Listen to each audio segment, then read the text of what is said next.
아마도 여러분 다 들어보신 적이 있는 농담일 텐데, 예전에 나폴레옹이 러시아를 점령하기 위해서 자기의 군대를 이끌고 러시아를 향할 때의 일입니다. 러시아 혹한에 눈보라가 심하게 휘날리던 날, 나폴레옹의 군사들은 나폴레옹을 따라서 험난한 산을 올라가고 있었습니다. 모두를 추위와 싸우며 산을 넘기 위해서 나폴레옹을 따라 정상에 이르렀을 때에 나폴레옹이 한참을 둘러보다가 자기 군대를 향해서 이렇게 외칩니다. 야! 이 산이 아닌가 보다. 나폴레옹의 군사들은 화가 났지만 꾹꾹 참으며 산을 내려가 다른 산으로 향하는 길을 또 오르기 시작합니다. 뜨는 내리고 날은 춥고 개고생하면서 다른 산을 쫙 올라갑니다. 그렇게 한참을 또 산을 오르던 나폴레옹이 또 주변을 이렇게 둘러보다가 군사들을 향해 이렇게 외칩니다. 아까 그 산이 맞는가 보다. 다 들어보신 적이 있는 농담이죠? 별로 안 웃으시는 걸 보니까 다 들어보신 것 같아요. 오래된 농담이긴 하지만 제가 이 이야기를 서두에 들려드리는 이유는 이 우스갯소리에 정말 중요한 진리 하나가 숨어있기 때문입니다. 그것은 바로 리더를 잘못 만나면 개고생한다라는 겁니다. 길을 인도하는 리더는 바른 길을 잘 알고 있어야 됩니다. 그래야 따라오는 사람들이 잘못된 길로 가게 되는 낭패를 모면할 수가 있게 되는 거죠. 올바른 길을 갈 수가 있게 된다는 것입니다. 저는 이 우스갯소리를 들으면서 떠오르는 생각이 하나 있었어요. 그건 바로 우리 교회는 참 다행이다. 아니, 이 세상의 교회들은 참 다행이다. 성경에 보면은 예수 그리스도가 교회의 머리가 되신다라고 말씀하고 계시잖아요. 교회의 리더는 사람이 아니라, 목사가 아니라 예수 그리스도십니다. 그래서 우리는 엉뚱한 길로 가지 않을 수 있습니다. 사랑하는 여러분, 여러분의 삶의 리더, 여러분의 삶의 길을 이끄시는 분이 바로 예수 그리스도 한 분이 되시기를 주님의 이름으로 축원합니다. 오늘 본문을 보면은 예수님께서 사역을 시작하시고 처음으로 제자들을 부른 이야기가 나옵니다. 첫 부르심의 대상은 시몬 베드로와 그의 형제 안드레였습니다. 부르심의 내용 또한 아주 간단하지요. 나를 따라와라. 내가 너희를 사람 낚는 어부가 되게 하겠다. 아주 간단합니다.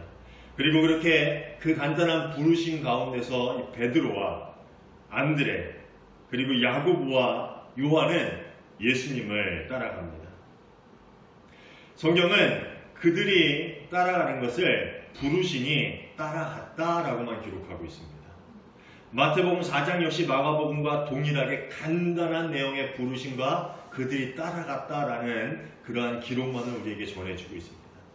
예수님이 뭘 어떻게 설득하시고 설명하시고 내가 뭘 할 거다 따라오겠냐라고 협상을 하는 것이 아니라 나를 따라와라. 내가 너희를 사람 낚는 어부가 되게 하겠다. 하고 부르시니 그들이 그물과 배를 버려두고 따라갔다. 라고 기록이 되어 있다는 겁니다. 그런데 누가복음은 조금 더 드라마틱하고 상세한 내용으로 베드로가 어떻게 제자가 되었는지를 기록하고 있습니다. 제자로 부르심을 받기 전에 이미 베드로는 예수님의 놀라운 이적을 체험하게 됩니다. 그것은 바로 자신의 장모의 열병을 고쳐주는 일을 목격하게 됐죠. 그 당시 열병은 단순한 병이 아니었어요. 어떤 저주나 어떤 죄로 인해서 걸리게 되는 병이다라고 생각을 하고 있었습니다. 근데 예수님이 장모의 열병을 고쳐줌으로 베드로는 예수님의 능력을 또 그가 누구이심을 어느 정도 알게 되었다라는 것이죠. 그 후 베드로는 게네사라 토수에서 다시 예수님을 만납니다. 그 놀라운 경험을 또 하게 되죠. 그곳에서 그물을 던져 예수님이 말씀하시는 깊은 곳에 그물을 던져서 그물이 찢어질 정도의 많은 고기를 낚게 됩니다. 그리고 그 놀라운 두 번의 경험을 통해서 베드로는 예수님을 주로 인정합니다. 주여 나를 떠나소서 나는 죄인입니다 라고 얘기하죠. 그럼 그 베드로를 향해서 예수님은 이렇게 말씀하십니다. 놀라지 마라. 이제부터 너는 사람을 잡을 것이다. 여기서 예수님께서 베드로를 부르실 때 사용하신 단어는 사람을 취하리다라는 그런 단어인데 헬러 원어로는 사로잡다라는 뜻을 갖고 있어요. 사람을 낚을 것이다, 사람을 취할 것이다, 사람을 사로잡을 것이다 라는 그러한 간단한 이야기로 그 제자들을 부르셨다라는 것입니다. 공간복음서의 내용은 예수님께서 먼저 어부인 베드로와 안드레, 야고보와 요한을 찾아가셔서 그들을 제자로 부르신 이야기들을 우리에게 들려주고 있습니다. 그리고 그들은 그렇게 나를 따르라 라는 간략하고 명확한 부르심에 즉각적으로 응답하였다라고 성경은 기록해주고 있습니다. 어떠한 일들이 있을 것인지 무엇을 할 것인지 이야기하지 않아요.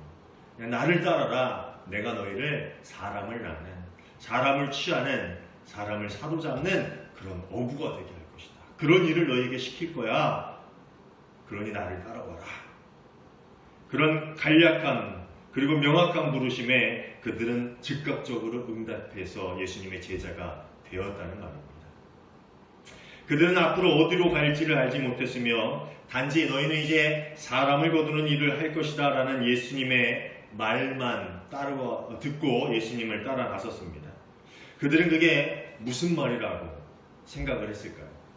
어떤 것이라고 생각을 했을까요? 그들은 어떤 마음으로 혹은 어떤 기대를 가지고 예수님을 따라갔을까요?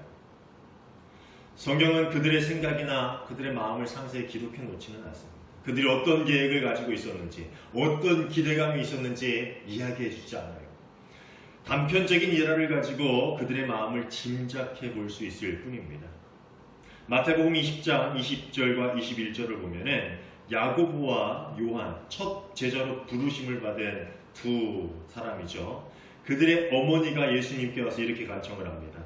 나의 두 아들을 주의 나라에서 하나는 주의 우편에, 하나는 주의 좌편에 앉게 하소서. 이 말은 예수님께서 이스라엘의 왕이 되어서 다스리는 그 나라가 세워지게 되면은 왕 다음으로 높은 두 자리, 좌편, 우편, 그곳에 내 두 아들을 앉게 해주십시오. 높은 자리를 달라라는 그러한 부탁이었습니다.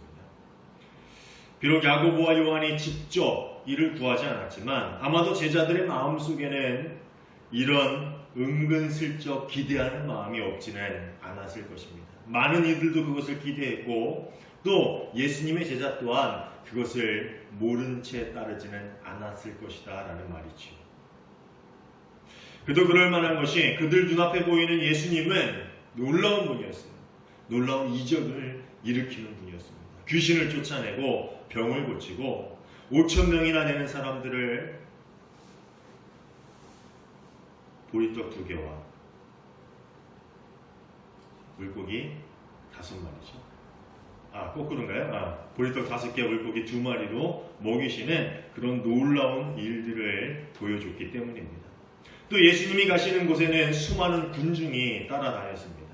결정적으로 예수님은 늘 하나님 나라가 가까이 왔다라고 이야기했어요. 아마도 모든 이들은 하나님의 나라가 가까이 왔다라는 말을 이제 로마의 압제에서 벗어나서 저 메시아, 예수님이라는 저 메시아가 다스릴 새로운 왕국이 세워지나 보다라는 그런 기대를 가지고 있었다라는 것입니다. 그리고 제자들은 그렇게 예수님이 왕이 되어 다스리는 나라에서 얻게 될 명성 혹은 부 또는 영광을 기대하면서 예수님의 부르심에 즉각적으로 응답하고 예수님을 따라 나섰다라는 것입니다. 아마 저라도 그렇게 했을 것 같아요.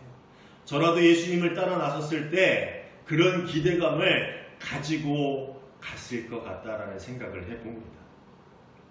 그들은 예수님처럼 십자가에 매달려 죽게 될 것이라고 조금이라도 예상을 할 수 있었을까요? 평생을 생명의 위협을 느끼면서 살아가게 될지 혹은 유배를 당하게 될지 어떠한 고난을 당하게 될는지 그들은 조금이라도 상상하고 그 길을 따라 나섰을까요? 만약에 베드로가 혹은 다른 제자들이 한두 해 후에 일어날 일들을 미리 알게 되었더라면 그들은 과연 예수님을 따라 나섰을까요? 몇 해가 지나면 예수님은 십자가에 못 박히게 될 것이고 또 그 후로부터 몇 해가 지나면 자신들 또한 십자가에 못 박히게 될 것이고, 어떤 이는 참수형에, 어떤 이는 가죽에 벗겨지는 그런 비참한 죽음에, 어떤 이는 순교를 당하지는 않지만 평생 쫓기며 유배당하며 고난당하는 그런 삶을 살게 될 것이다 라는 것을 그들이 조금이라도 짐작하거나 상상을 했다면 나를 따라오너라 라는 그 부르심에 즉각적으로 응답하고 예수님을 따라 나섰겠냐 하는 말입니다. 당연히 안 그랬을 것 같아요. 그들은 아마도 예수님을 따라 나서지 않았거나 아니면 나중에라도 조금 지나서 그 사실을 알게 되었다면 예수님 곁을 조용히 떠났을지도 모릅니다. 제가 너무 억지스러운 해석을 하는 건가요? 아니면 제자들을 너무 비판적인 시각으로 보고 있는 겁니까? 그렇진 않은 것 같아요. 어제 지방 감리사님과 비전교회 목사들이 함께 모여서 식사를 하고 커피를 마시는데 감리사님이 이런 말씀을 하시더라고요. 최일도 목사님의 책을 인용하면서 최일도 목사님이 그런 글을 썼다 그래요. 오징어잡이 배를 보면서 참 아름답다, 낭만적이다라는 생각을 했었대요. 그런데 문득 그 안에서 오징어를 잡을 어부들을 생각하니까 흔들리는 배에서 추운 바람을 맞으면서 얼마나 힘든 노동의 시간을 견뎌내고 있을까. 그 현장은 내가 바라보는 그 아름다움과 낭만적인 것, 이상적인 것과는 좀 다를 수 있겠구나라는 그런 생각을 했다라고 합니다. 멀리서 보면 멋있지만 정작 그 안을 들여다보면 그 안에는 눈물과 아픔이 있다라는 말이죠. 성경은 옛날 옛적 전래동화 같은 그런 이야기들이 아닙니다. 성경은 오래전 믿음의 선조들이 경험했던 일들을 오늘날 우리 현실로 가져와서 우리가 그 안에 들어가 살아야 내야 하는 그런 이야기들을 우리에게 전해주고 있는 것입니다.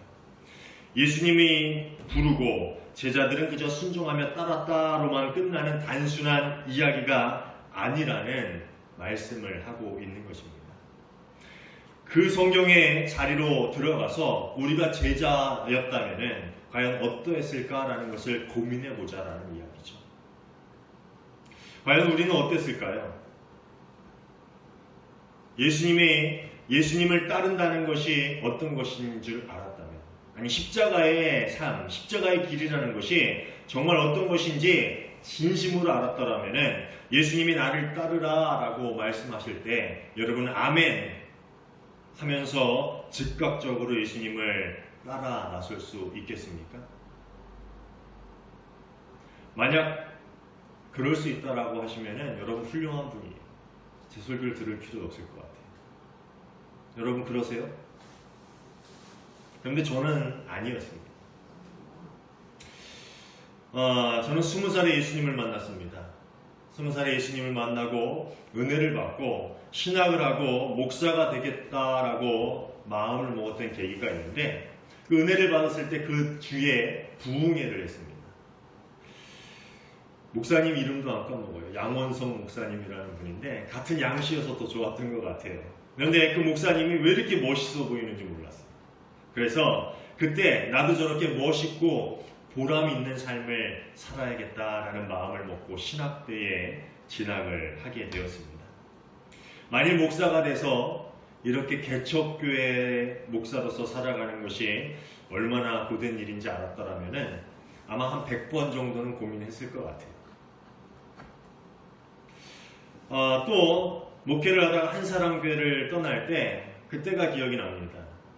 이제 하나님께서 나에게 새로운 목회의 길을 열어주시겠다라는 그러한 응답을 주셨고 그런 믿음을 가지고 첫걸음을 내딛었던 것 같습니다. 새로운 목회로의 길을 내딛었다는 것입니다. 그런데 만일 그 이후에 3년이라는 시간을 집도 없이 또 돌아다니게 하실 것을 알았더라면 과연 그렇게 고민하지 않고 즉각적으로 따라 나설 수 있었을까요? 아마 100번이 아니라 1000번도 고민했을 것 같아요. 여러분은 어때요?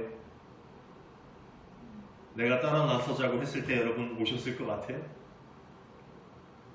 한 10,000번은 고민했을 것 같죠? 그랬을 것 같아요. 3년 전 예수님은 제게 앞으로 어떤 일들이 일어나게 될지 말씀하지 않으셨습니다. 그때 저에게 들려주신 음성은 딱 하나였습니다. 너 이제 새로운 길을 갈 준비가 됐니? 나설 준비가 됐니? 그 질문 하나였어요. 독일의 신학자였으며 히틀러의 나치 정권에 대항하여 싸우다가 목숨을 잃은 본헤퍼 목사님이라는 분이 있습니다. 참 저도 존경하는 분인데 이 목사님이 이런 말씀을 했어요. 값비싼 은혜는 예수 그리스도의 부르심이다. 은혜가 값비싼 것은 사람에게 목숨을 요구하기 때문입니다. 부르시는 것 자체가 은혜죠. 예수님이 부르시는 것 자체가 은혜인데 근데 그 은혜를 받기 위해서는 값비싼 대가를 치러야 된다는 거예요. 그게 뭐냐 하면은 우리 목숨이라는 거예요. 목숨이라 하니까 좀 너무 불투명하죠. 우리의 삶 전체라는 겁니다. 조금이 아니라 모든 것을 요구하는 값어치를 치러야만 그 부르심의 은혜를 우리가 받을 수 있다라는 그러한 이야기를 하고 있는 것입니다. 예수님은 제자를 부르실 때 그들에게 목숨을 요구하신 것입니다. 즉 죽으라 부르셨다라는 겁니다. 그리고 그렇게 오늘날 우리를 마찬가지의 요구로 부르고 계시다라는 것입니다. 성경은 말씀을 읽고 예수님을 따르려는 모든 제자에게 지금까지 모든 것들을 떠나서 이제 새로운 곳으로 가야 한다라고 이야기해 주고 있습니다. 그리고 새로운 삶을 살기 위해서는 자신이 붙잡던 것을 다 끊어버리고 따라와야 한다라는 이야기를 하고 있습니다. 그 당시 어부라는 것은 참 안정적인 직업이었습니다. 먹고 사는데 크게 어려움이 없었던 그런 직업이었어요. 오늘날식으로 표현하자면은 온 가족이 함께 참여하는 소기업 같은 거예요. 그러니까 배를 하나 가지고 있으면은 아버지와 아들과 친척까지 모두 같이 물고기를 잡아서 먹고 살 수 있는 안정적인 조그만 기업을 가지고 있었다라는 겁니다. 사치스러운 삶을 살 만큼 큰 돈을 벌지는 못했지만 비교적 안정적인 삶을 누릴 수 있었던 일입니다. 비교적 안정적인 삶. 여러분 참 달콤한 표현이죠. 그런데 어느 날 갑자기 예수님이 찾아오셔서 나를 따라와라 라고 말씀하십니다. 그리고 그런 부름에 순종하기 위해서 그들은 그물을, 그들의 가족을, 그들의 고향을, 그들의 보금자리를, 그리고 그들의 자녀를, 그들의 모든 것을 다 내려놓고 예수님을 따릅니다. 어디로 갈지 알지 못하면서, 앞으로 그들의 운명이 어떻게 될지 알지도 못하면서 그들은 각자의 생각과 각자의 기대를 가지고 예수님을 따라 나섭니다. 이것은 비단 어부들만의 이야기는 아닙니다. 마가복음 2장 14절을 보면은 세관원이었던 알페오의 아들 레위 역시 나를 따르라 라는 말씀을 듣고 부유한 삶을 보장해주던 그 세리의 직업을 버리고 예수님을 따릅니다. 물론 그때도 예수님은 앞으로 어떤 일이 일어날지 전혀 말씀해주거나 암시도 주지 않으셨습니다. 2000년의 제자들과 우리가 다른 점이 하나 있다면요. 이제 우리는 따라 나선다라는 의미가 무엇인지를, 십자가의 길을 걸어간다라는 것이 어떤 것인지를 알면서 그 길로에 부르시는, 그 길로 부르시는 예수님의 음성 앞에 서 있다라는 것이죠. 물론 제자들도 나중에는 예수님을 따르는 것이 어떤 것인지를 알게 됩니다. 그리고 그들은 그것을 알면서도 그 길을 기쁘게 따라 나서게 됩니다. 복음서 전체를 보면요, 이 앞부분은 아니라 전체를 보면은 이 베드로는 나를 따르라라는 예수님의 부르심을 2번 듣습니다. 처음은 오늘 우리가 읽은 마가복음에서 첫 부르심을 받는 장면입니다. 그리고 다른 한 번은 십자가에 달리신 예수님을 뒤로 하고 다시 그물을 잡아 고기를 낚으려고 자신의 삶의 자리로 간 베드로를 찾아오셔서 예수님께서 하신 말씀입니다. 요한복음 21장에 나오는 이야기죠. 처음엔 못 모르고 따라 나선 베드로였지만 두 번째 나를 따라라 라는 예수님의 부르심 앞에서 베드로는 이제 예수님을 따르는 것이 무엇인지를 알게 됩니다. 그 길을 따라간다는 것이 어떤 의미를 포함하고 있는지를 그는 이제 알게 돼요. 그리고 그 의미를 깨달았음에도 불구하고 그는 예수님을 따라 나서게 됩니다. 예전에 목사 안수식에 불렀던 찬송이 기억이 납니다. 지금도 그런지 모르겠는데 목사 안수식을 하면은요 찬송가 323장을 부릅니다. 부름받아 나서님. 예전에 애창곡이었는데 지금은 이게 신학교 금지곡이래요. 농담만 진담만 얘기지만 그토록 이 찬양의 가사가 비장하리만큼 심오하다, 심각하다, 의미심장한 내용을 가지고 있다라는 말이죠. 부름받아 나서니 몸 어디든지 가오리다. 괴로우나 즐거우나 주만 따라 가오리니 어느 누가 막으리까 죽음인들 막으리까. 어느 누가 막으리까 죽음인들 막으리까. 아굴골짝 빈들에도 복음 들고 가오리다. 소돔 같은 거리에도 사랑 안고 찾아가서 종의 몸에 지닌 것도 아낌없이 드리리다. 종의 몸에 지닌 것도 아낌없이 드리리다. 종기 영광 모든 권세 주님 홀로 받으소서. 멸시천대 십자가는 제가 지고 가오리다.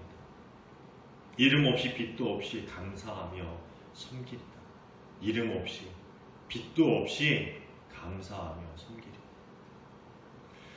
제가 설교를 준비하면서 이 찬양을 잠시 묵상하는데 이런 생각을 해봤습니다. 예전에 제가 목사 안수식 때 이 찬양을 부를 때 과연 이 찬양의 가사를 몇 %나 내 가슴으로 받아들이면서 이 찬양을 불렀을까? 그리고 지금 내가 만약 이 찬양을 부른다면은 나는 얼마나 가슴으로 이 찬양을 내 삶의 고백으로 또 주님께 드리는 내 삶의 약속으로 드리면서 이 찬양을 부를 수 있을까? 여러분은 과연 어떻습니까? 예수님을 따른다는 것은 매우 단호한 결심을 요구하는 행동입니다. 그것은 때로는 재물을 버리고, 때로는 명성을 버리고, 때로는 체면을 버리고, 때로는 편안함을 버리고, 때로는 자녀를, 때로는 가족을 내려놓고 예수님 앞으로 나아와야 하는 것일 수도 있습니다. 그리고 그 부르심은 때로 우리를 정말 죽기보다도 싫은 그 자리로 우리를 이끌어 갑니다. 그렇기에 부르심의 은혜는 그 대가가 값비싼 것이다 라고 이야기할 수 있는 것입니다. 보네포 목사님은 값비싼 은혜에 반대되는 말로 값싼 은혜를 이야기합니다. 그리스도를 따르지 않고 받은 은혜로 만족하는 것, 이것이 값싼 은혜라는 겁니다. 조금 더 자세히 설명하면은 값싼 은혜는 본받음이 없는 은혜, 십자가가 없는 은혜, 예수 그리스도가 없는 은혜다라는 그러한 말입니다. 즉 하나님께서 용서하셨다.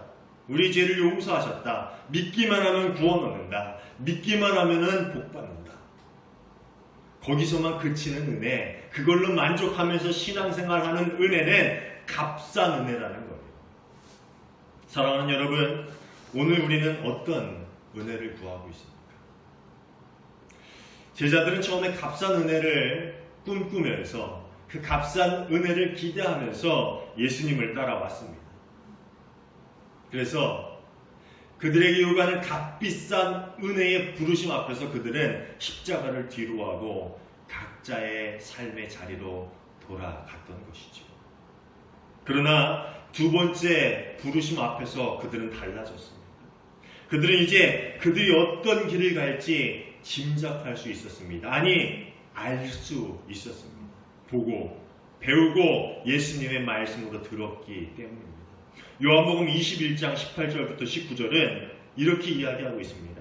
내가 진실로 내게 이르노니 내가 젊어서는 스스로 띠뛰고 원하는 곳으로 다녔지만 늙어서는 내 팔을 벌리리니 남이 내게 띠띠우고 원하지 아니하는 곳으로 데려갈 것이다. 이 말씀을 하시면 베드로가 어떤 죽음으로 하나님께 영광을 돌릴 것을 가리키심이더라. 이 말씀을 하시고 베드로에게 이르시되 나를 따르라 하시니. 두 번째 부르실 때 분명히 이야기했어요. 네가 예전에는 네 마음대로 다녔지만 이번에 나를 따르면 그렇지 않아. 남이 너에게 띠띠우고 네가 원하지 않는 곳으로 너를 데려갈 거야. 네가 어떻게 죽을지 네가 보아서 알지 않니? 그래도 나를 따라라. 그리고 베드로는, 그리고 남은 제자들은 그 부르심을 거부하지 않습니다. 왜냐하면 이제 그들은 값비싼 은혜를 구하는 참된 제자가 되었기 때문입니다. 그들은 이제 예수님께서 그들을 죽으라고 부르신 것은 그들을 살리고 하나님 나라의 새 생명을 주시려고 하시는 것임을 그들이 이제 알고 믿었고 확신했기 때문입니다. 아까 잠깐 제 간증을 했는데, 만약에 지금 예수님께서 또다시 그 길로 저를 부르신다면 제가 어떻게 할까라는 것을 고민해 봤어요. 아니, 이번에는 10년 정도 광야에서 헤맬지도 몰라. 아니, 예전보다 더 비슷한 희생을 네가 치르게 될지도 몰라. 그런데 나를 따르겠니? 또 나를 따라올 수 있겠니? 라고 물으신다면 과연 저는 어떻게 대답할까요? 솔직히 말씀드리면 많이 고민할 거예요. 그리고 많이 망설일 수도 있을 것입니다. 그러나 결국에는 네, 그렇게 하겠습니다. 그렇게 할 수밖에 없습니다. 제가 그렇게 하길 원합니다. 라고 대답할 수밖에 없을 것입니다. 왜냐하면 저 또한 그 죽으라는 부르심이 다시 살라는 사랑의 부르심이라는 것을 이제 확실히 알기 때문이라는 것입니다. 사랑하는 여러분, 예수님은 오늘도 삶의 자리에서 우리를 부르고 계십니다. 나를 따라오너라. 나를 따라오너라. 그런데 이제 우리는 그 말이 뭔 줄 알아요. 값싼 은혜로의 부르심이 아니라는 것을 우리는 이제 안다는 말입니다. 여기 있는 석호나 희진이 비록 어린 나이지만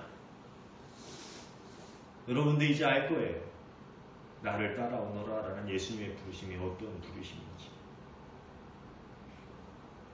사랑하는 여러분, 지금 우리는 얼마나 값비싼 부르심의 은혜에 대답할 준비가 되었습니다. 기도하겠습니다.